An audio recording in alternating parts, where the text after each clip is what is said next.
کاربدانا بهێز لە هەمبەر بەرسەوە لاوازە سەرۆک ترامپ ji tundûtîjiyên nejatperestan re li Charlottesville, Virginia.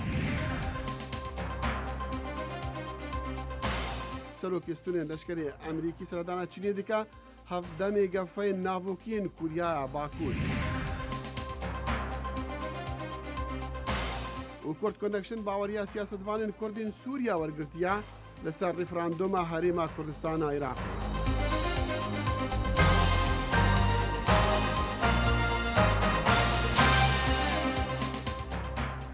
سلااف و جارێک din بخێر هاتن Kurd Connection.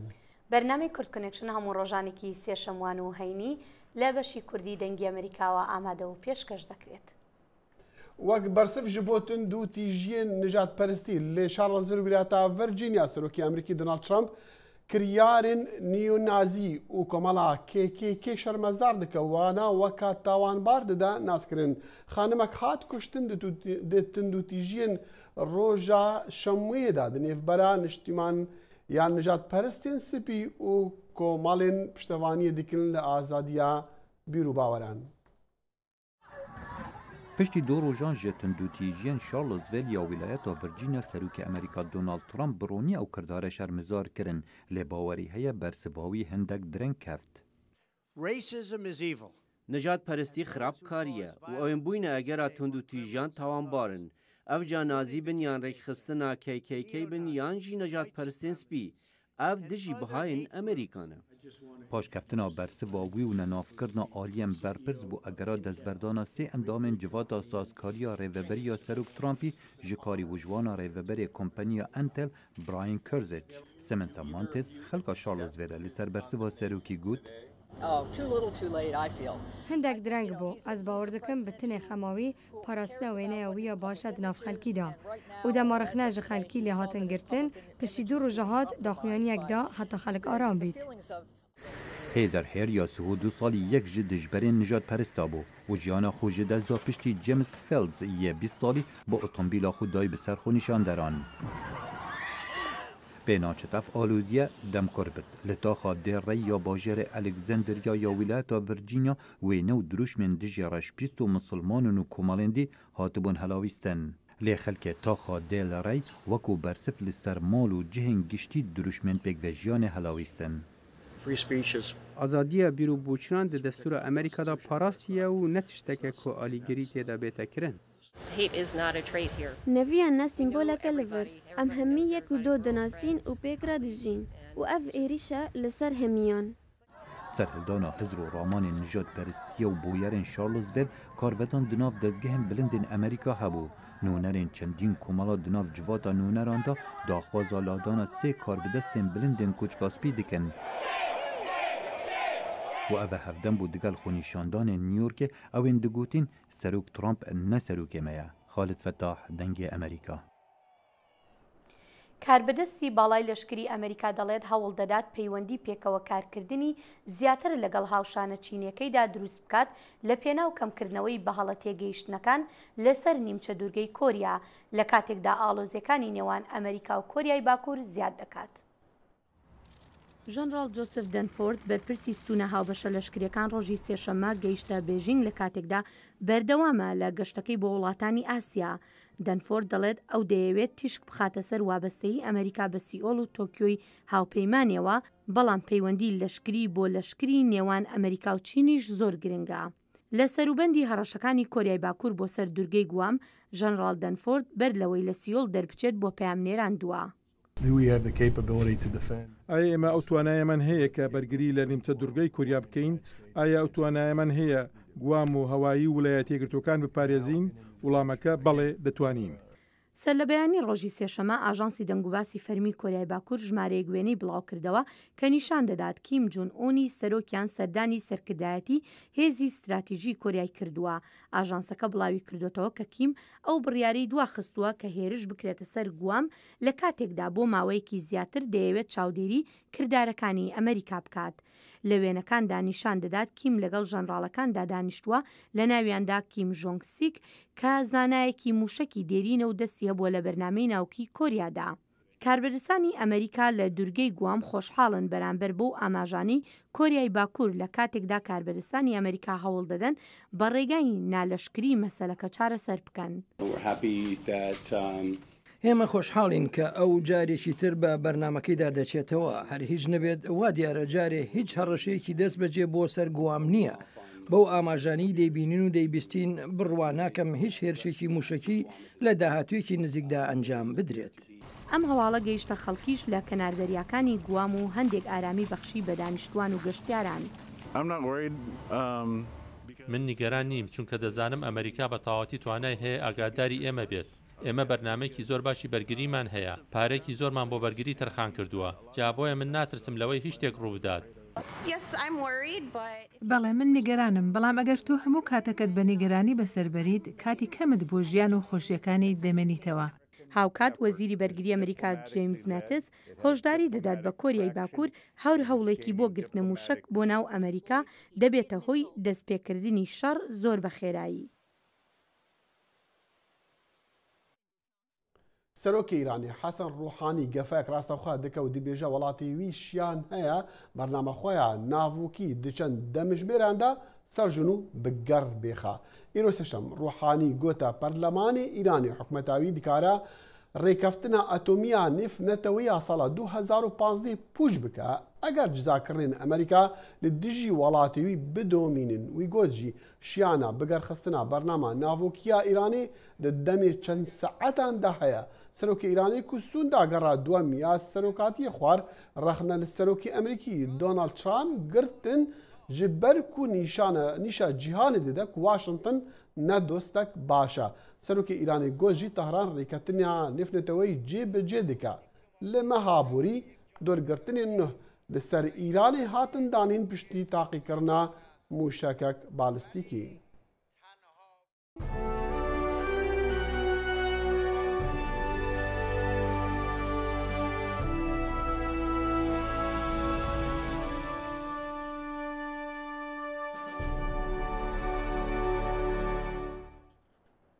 فەرماندایەتی ئۆپەراسیۆنە هاوبەشەکانی عێراق دەڵێت هێرشی ئاسمانی بۆ سەر شوێنەکانی داعش لە ناو شاری تەلعفەر دەستیان پێکردووە.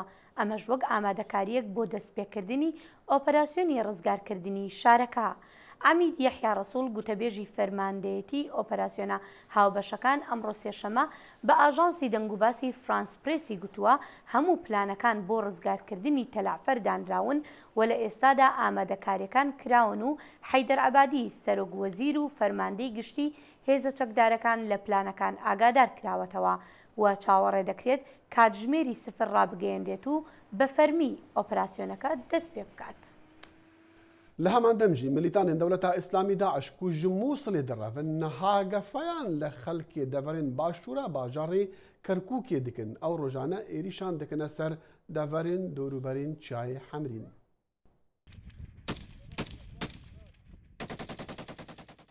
چەکدارە گەڕاوەکانی مووسڵی داعش خەریکە بە تەواوەتی بارودۆخی ناوچەکانی دەوروبەری کەرکووک تێک دەدەن. کەم ڕۆژ هەیە لە دەوروبەری ئەو شارە پەلاماری سەنگەرەکانی پێشمەرگە نەدەن. هاوکات لەگەڵ زیادبوونی جموجۆڵەکانی داعشیشدا پێشمەرگە ئامادەکاری بۆ شەڕی قورستر دەکات.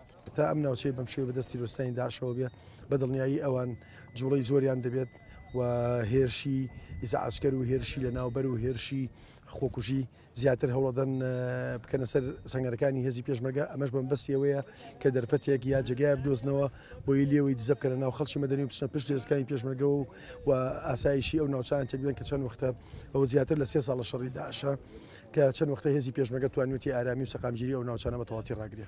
لە ڕۆژانی ڕابردوودا داعش چەندین جار هێرشی بەربڵاویان کردوتە سەر سەنگەرەکانی پێشمەرگە.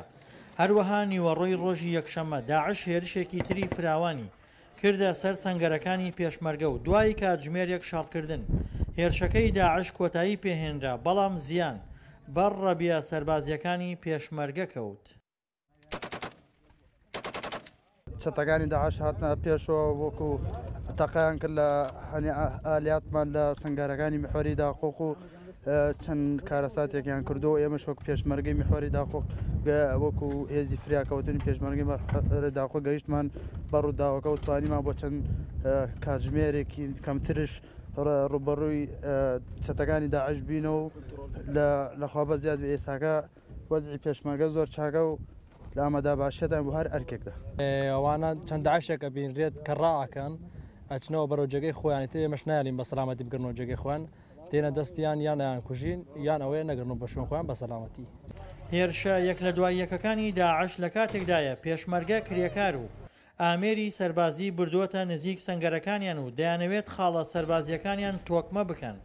بەڵام داعش ڕۆژی یەکشەممە پەلاماری کرێکار و ئامێرەکانی دا و کرێکارەکان کە چەکیان هەڵگرت بوو ڕوبەڕووی چەکدارەکانی داعش بوونەوە بەڵام زیان بەر ئامێرەکانیان کەوت. نانمانە خوارد لەو بەرەوە سعات تقریبان 1:30 بوو کە نانمان خوارد تکێکمان خوارد سێرەگەین تەقەمان پێکرا سەرمان هاگر سێرەگەین لەو بەرەوەن تقریبا نزیک 12 کەسن لێمانیاندا ئەمە هێز ینی کەم بوو حتا ئێمە زوو گەیشتنەوە چەک خۆمان پێ بوو بە چەک خۆمان مقاومەمان کرد هێشمان بگەڕێن پاکەشێ بکەنەوە بۆ دوا بگەڕێنەوە نەمان بەس ئەو سیارەیە ماستا لەگە گڵاوەکانمان لێدرا. هاوکات لەگەڵ ڕوبەڕووبوونەوەی نێوان پێشمەرگە و داعشدا پێشمەرگەش زۆر جار گوندەکانی ژێر دەسەڵاتی داعش هاوەنباران دەکات. دڵشاد ئەنوەر دەنگی ئەمریکا پارێزگای کەرکووک.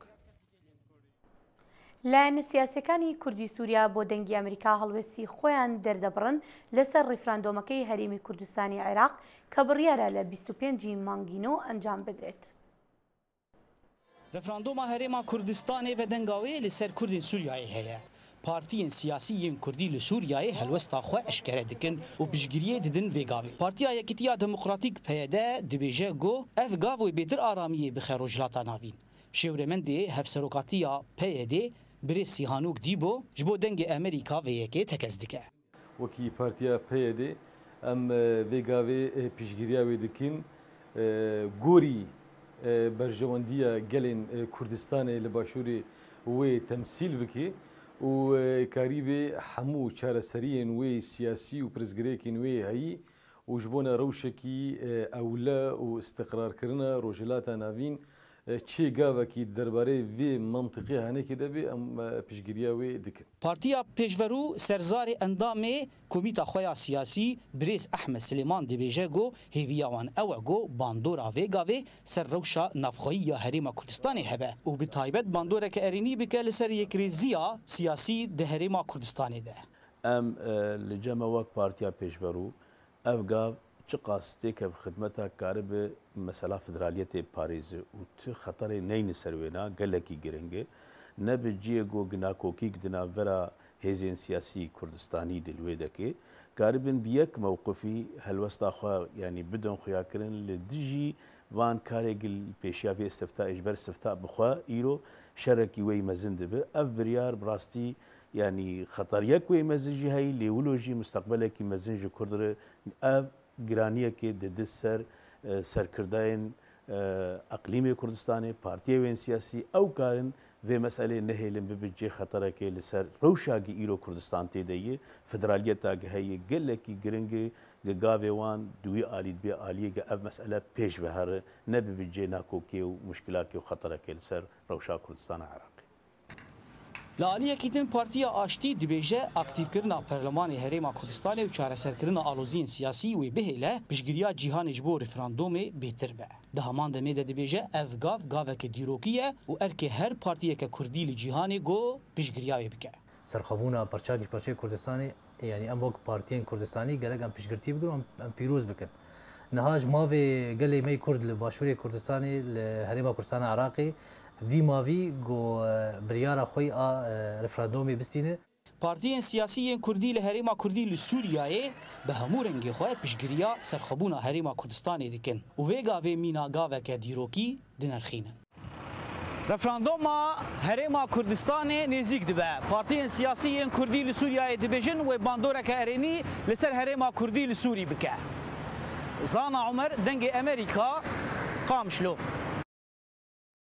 و نها کریستیان و ئەرمەنیین سووری کو ji destê Daeş rizgar dibin dizanin ka çendê civakên wan şepirze bûne ji encamê karên Daeş û girtina deverên wan.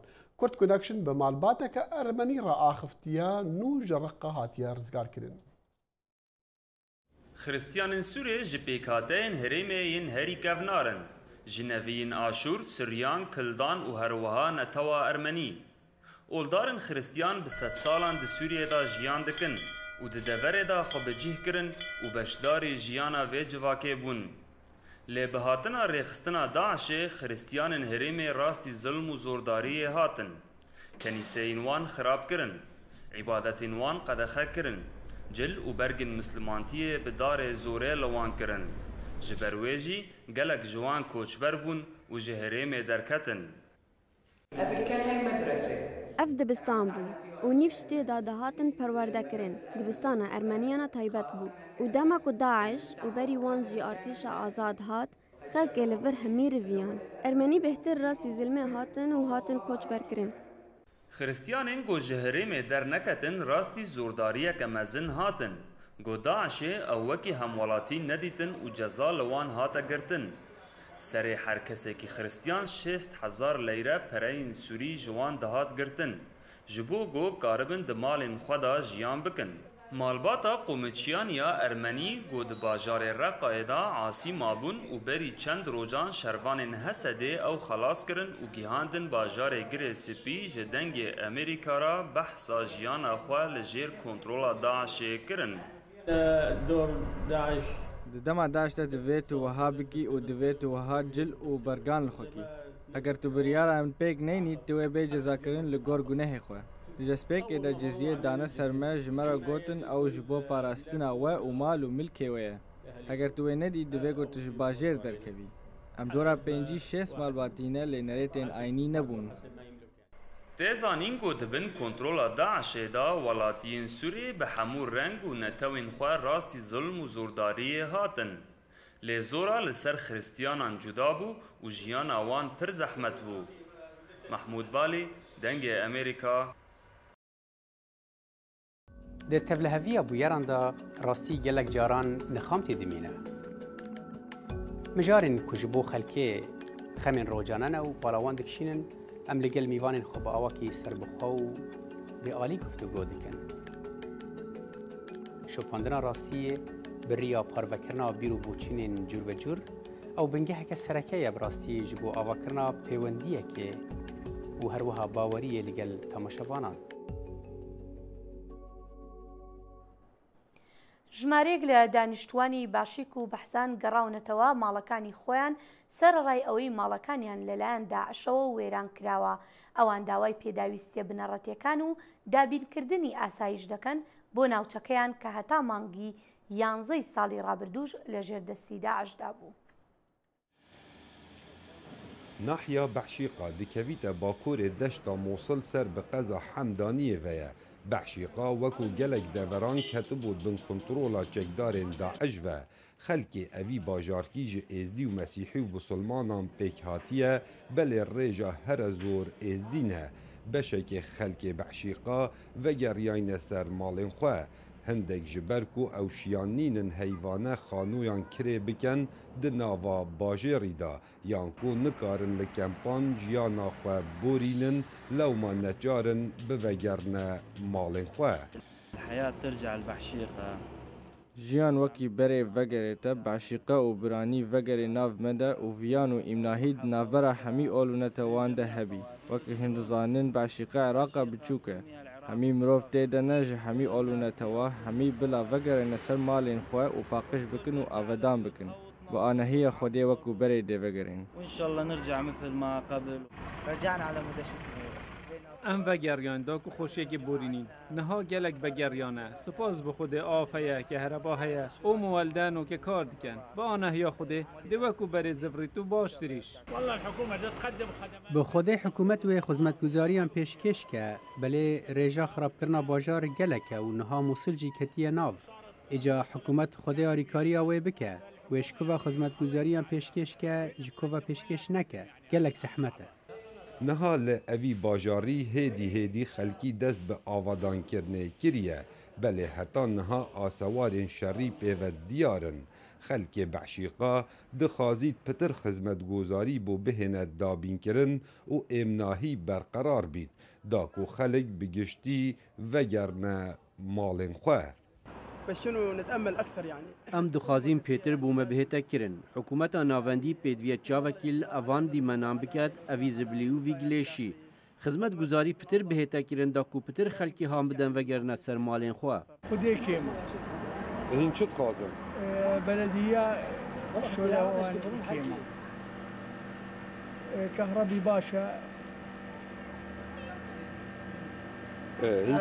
افنينا ابي كيما لا سال 2014 دا بحشيقه كتجر كنترولا جگدارن داعش والسال 2017 دا هزم پیشمرگی ناحیه بحشيقه آزاد کرد و ایرول بگوری اوان آمار نفرمی کو کمتر ج 20 صد خلک بحشيقه وگریان سر مالن خو او خلک وگریای پرانیا وان ازدینه کاوا عمر دنگ امریکا دشتا موصل ناحیه بحشيقه سەرۆکی فنلند میدالیا پاراستنا ژیانی دا وڵاتیەکی بە ئەسڵ کوردی مەهابادێ علی ڕزگەیی تێناسکردن بە ناوێ شوانە ژیانە خانمێکی پاراست هەڤالێوێ بە چەقۆیان دخەست بکوژە سەلاحی پیرۆتی بە سکایپێ دەگەڵ شوانە ئاخفتیە ڕاستەکەی ڕووداوە ساڵی 2014 بوو بەڵام هەفتەی پێشێمە خەڵاتەکەم پێبەخشرا هۆکارەکەشیەوە بووکە ساڵی 2014 ئەگوڵە ژنێکم لە مردن ڕزگار کردبوو لەو دێستە و 3 ساڵەدا ئەوان بۆ خۆیان لێکۆڵینەوە خۆیان کردبوو لەسەر زۆر کەیسان ئەو کەیسێ منیان پێ لە هەموو کەیسەکان ڕەنقەویتر و باشتر بوو هەر بۆیە ئەو خەڵاتیان پێشکەشی من کرد ئەگەر بکرێ بڵێ ڕووداوەکە بژێرەوە کە چۆن بۆ چی ڕوویدا بوو بەهۆی ئەوەی کە ئەو خەڵاتە بەڕێستان بدرێت ڕاستە ڕووداوەکە بەو شێوەی بوو کە من لەسەر کار دەگەڕامەوە دیتم ژنێک خۆی بە حەساری مەدا کرد و دواییدا پیاە گوت چرخی داها دەویست چرخەکەی فڕەدا پێش ماشێنەکەی من و ئەوی شەرخۆی بە ژوورەدا کرد مش کە نەدەتوانی مەژووری هاتمە خوارە دیتم لێ شەڕیانە وەڵە پێم هەر شەڕێکی ئاساییە دوایش دیتم نەخێرەوە چەقۆیەکی زەلامی پێ و وەرگەڕاوەتە ژنەی ئەمیژی دی خۆم بە نێوداکردن و پێشەم شتێکی چەقۆکە لێ هەستان کەیدی نەتوانێت بە چەقۆکەی لە منیشدا کە چەقۆکەم لێ ئێستایندی پیاوام گرت و زەنگم لێدا بۆ پۆلیسی و کە ڕووداوەکەم بە کورتی بۆ باسکردن هەر چەند دەقەیەکی گر پۆلیس و ئامبڵانس و هەموو هاتن بەهەرحاڵ ژنیان برد بۆ بیمارستانی و پیاوەشیان گرت دوایش نزیک بە ساڵێک تقریبان من چەند جارێک چوون بۆ دادگایە شاهیدی مەسەلەکەمدا و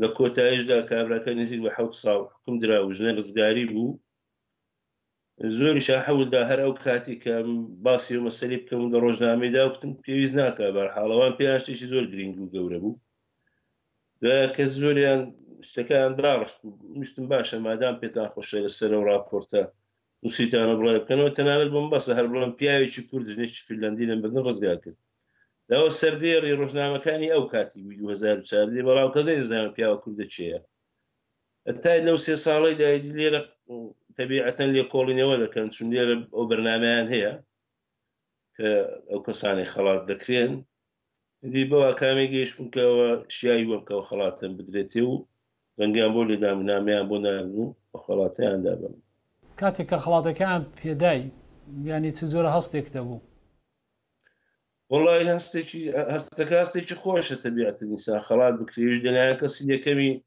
وڵاتەوە وەک سەرۆک کۆمارەوە خەڵات پێ بەخشێوانە من لەو کاتیش لە هەموو ساحەبەکانیدا باسم کردووە زۆرتر ویستمە هەروەکی ڕاشنگیان لەسەر لاپەڕەیەکی کە منەوە خەڵاتم بەڕاستی پێشکەشی سەربەخۆی کوردستانی کردووە ژمارەیەک لە ئەندام پەرلەمانانی ژاپۆنی سەردانی مەزارگەی مشتومڕ لەسەری یاسکونیان کرد کە نیشانەی ڕێزلێنانە بۆ ئەو کەسانەی لە شەڕ لە پێناو ژاپۆندا مردوون لە ڕابردوودا ئەمەش لە کاتێکدایە کە وڵاتەکە یادی 72 ساڵەی خۆدانەدەستی دەکات لە میانەی جەنگی جیهانی دووهەمدا ئەم ساڵ سەرۆکوەزیر شێنزۆ ئابێ خۆی دوور گرت لە چوون بۆ ئەو مەزارگەیە بەڵام نوێنەری نارد کە گوتی سەردانەکە تەنها بە مەبەستی ئەوە بووە هاوخەمی دەرببڕێت بۆ ئەوانەی ژیانیان لە شەڕەکانی ڕابردوودا بەخت کردووە و هەروەها ئاشتیمان بیر دەخاتەوە سەردانەکەی ئابێ لە ساڵی 2012 ڕەخنەیەکی زۆری لەلایەن چین و کۆریای باشوورەوە لێکەوتەوە کە مەزارگەی یاسوکونی بە سیمبولی سەردەمی لەشکرکێشی ژاپۆن دەزانن.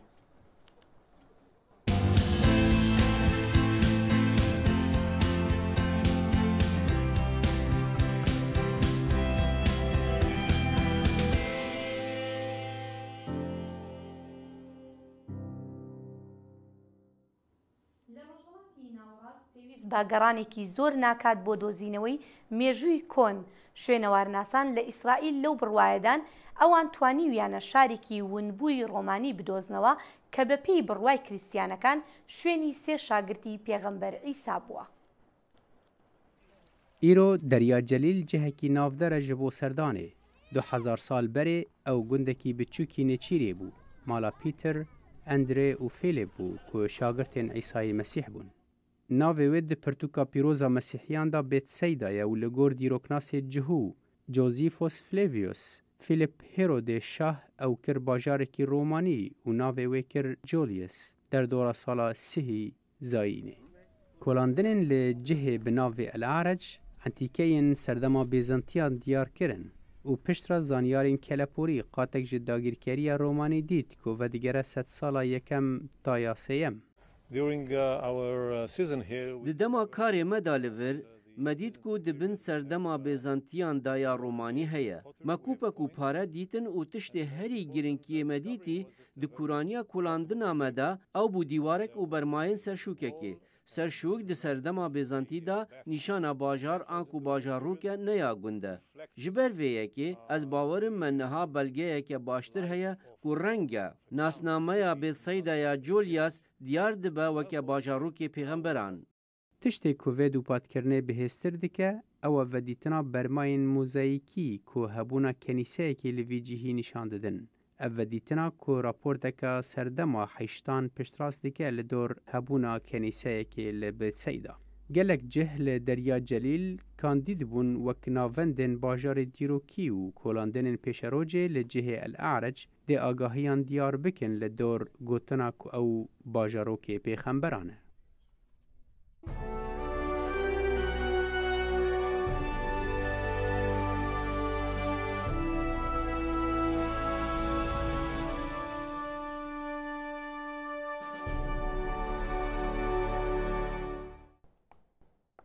فلپین یەک جوان وڵاتایە گەلک پشتاخوا بسوتەمەنیا ژێرعەت گەرم دەکەی ji بۆ دروستکردنا کەهرەب û hêz û tênê lê niha renge gidî yê sûtemeniyê tê bikaranîn. Ev bijareyan alternîfa nû ya hêz û tênê dibe 40% ji hêza edetî berhem bîne. ئەمە لە پارچەیەکی هوەری نوێ دەچێت بەڵام لە ڕاستیدا نەخشەکاریەکی وزەی خۆرە و خەڵاتی بەدەست هێناوە لە گوڵە بەڕۆژەوە وەرگیراوە. پانتایی 59 متر دووجا دەگرێت. 12 پلێتی وزەی خۆر لە خۆ دەگرێت کە دوای تیشتی خۆر دەکەوێت و لە ڕۆژدا دەجوڵێت بە سمارت فلاوەر ناونراوە. جان مسنرۆ سەرۆکی کۆمپانیای سمارت فلاوەر پاسفیک دەڵێت. گوڵی زیرەک ئەوەی دیارە بۆ بەرهەمهێنانی وزەیە ئەمەش ئەوە دەردەخات کۆمپانیا بازرگانیەکان پابندن چۆن وزەی خاوێن بەکاربێنن بۆ پەرەپێدانی ژینگەی سەوزایی. هەرێکدانە لەم گوڵانە دەتوانرێت بە ئاسانی بگوازرێتەوە پرۆگرام بکرێت و سربەخۆ کار بکات. لە کاتی هەڵاتنی خۆرەوە سیستەمەکە دەکەوێتە کار و یاخود گوڵەکە بۆ فراوانکردنی گەڵاکانی دەکرێتەوە. لە کاتی خۆرئاوابوونیش یان کەشوهەوای سەختدا وەک بارانی بەخۆر دادەخرێتەوە. یەکەم گوڵی زیرەک لە خوێندنگایەکدانرا بۆ دەرخستنی بۆ خەڵکی تا چەند گرنگە وزەی خاوێن بەکاربێنین. بەڕاکێشانی سەرچمان کاتمان دەدا تێ باسی بکەن بۆ چه هۆکارێک بەکاری دێنین. خوێندکارەکان لە قوتابخانە هەمان هەستیان هەیە. کریستیان پیسیۆس ئەندازیاری ئەلکتریک دەڵێت. لە ڕاستی دەمانەوەیت وزە و ژینگە لە هەمان کاتە بپارێزین. هەرچەندە خەڵوزی بەردین نیوەی وزە لە فلیپین بەرهەم دێنێت بەڵام سمارت فلاوەر بژارەی زیاتر دەخاتە بەردەست پشت بە وزەی خاوێن ببەستین. دەخیلەوە تا دێت تەکنۆلۆژی زیاتر پێشەکەوێت و بینیمان بە شێوەی گوڵێکیش ئەو ئامێریان دروست کردووە. شتێکی جوان بوو. هەڵبەتە جوانە چونکو هێز و تێنە دروست دەکەن بە شێوەیەکی گولەک لێرەیە نەک ئامێرێکی تەکنۆلۆژی. نەک ئامێرێکی تەکنۆلۆژی بێ. ئازیزان لێرەشدا دێنە کۆتایی بەرنامەی ئەمڕۆمان هەر شاد و بەختەوەربن. خدا حافیز.